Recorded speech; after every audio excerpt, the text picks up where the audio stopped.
It's only two dudes better than me, and I'm both of them.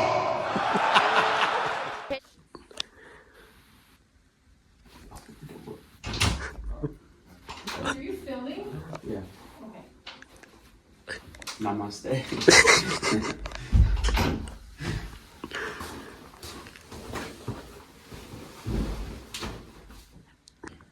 Welcome to our podcast, The Shared Path, where we explore how Buddhism works together with other religions instead of replacing them.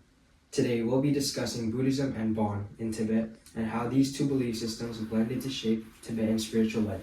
Many people think religion means choosing only one belief system, but in Tibet, people often practice both Buddhism and Bon together. Buddhism helps guide people through ideas about death, rebirth, and enlightenment, while Bon helps with daily life, protection, and harmony with nature. Joining us today is our expert on Tibetan religion, who will help us understand how these two traditions work side by side. Thank you for having me. Buddhism and Bon are a great example of how religions can coexist and even strengthen each other instead of competing. To begin, what exactly is Bon? Thank you for asking. Bon is an ancient indigenous religion of Tibet, and it has existed long before Buddhism arrived there.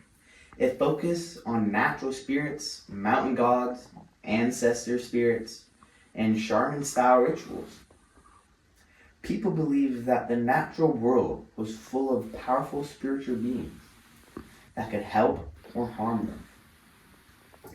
Because of this, Bon included rituals for healing, protection, and maintaining a balance with nature. Did Bon have a founder like Buddhism has Siddhartha Gautama, the Buddha? Not in the same way.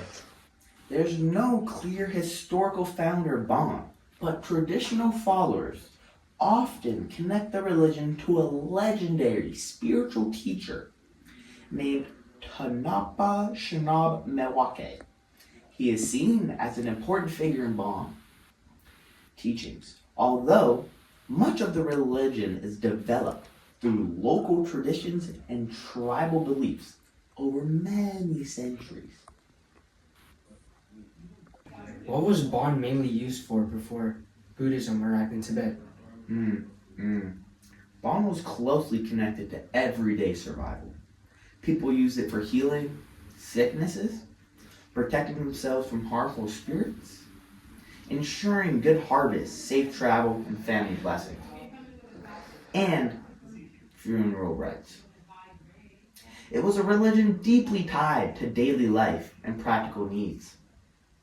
It helped people feel safe and connected to the spiritual forces around them. Thank you. So when Buddhism entered Tibet, did it completely replace Bon? No, it didn't. Instead of replacing Bon, Buddhism blended with it. When Buddhism arrived in Tibet during the 7th century, many local people continued following Bon traditions. Rather than forcing those beliefs away, Buddhism absorbed many of them. This created the unique form of the Tibetan Buddhism that still exists today. So what are some examples of rituals or practices that both religions share? One major example is prayer flags. People use them for blessings, protection, and harmony with spiritual forces. Another example is incense burning, which is used for purification and offerings in both traditions. Sacred mountains are also very important in both Bon and Buddhism. Many local gods and protective spirits were included in Buddhism practices as guardian deities.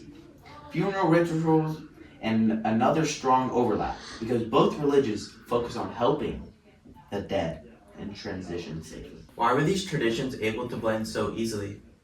They blended well because both religious value rituals, spiritual balance, and respect for sacred places. Bon already had strong beliefs about spirits and protection, and Buddhism offered teachings about karma, rebirth, and the enlightenment. Instead of clashing, the two systems filled different needs in people's lives. So what does Buddhism provide that Bon does not? Buddhism focuses on a much more afterlife and spiritual liberation. It teaches karma, rebirth, and suffering, and the path to enlightenment. It also includes monks, masteries, and meditation, and the goal of reaching nirvana, which means freedom from suffering and the cycle of rebirth. Buddhism helps answer the question, what happens after death? And what does Bon provide that Buddhism does not? Good question. Bon focuses more on everyday life.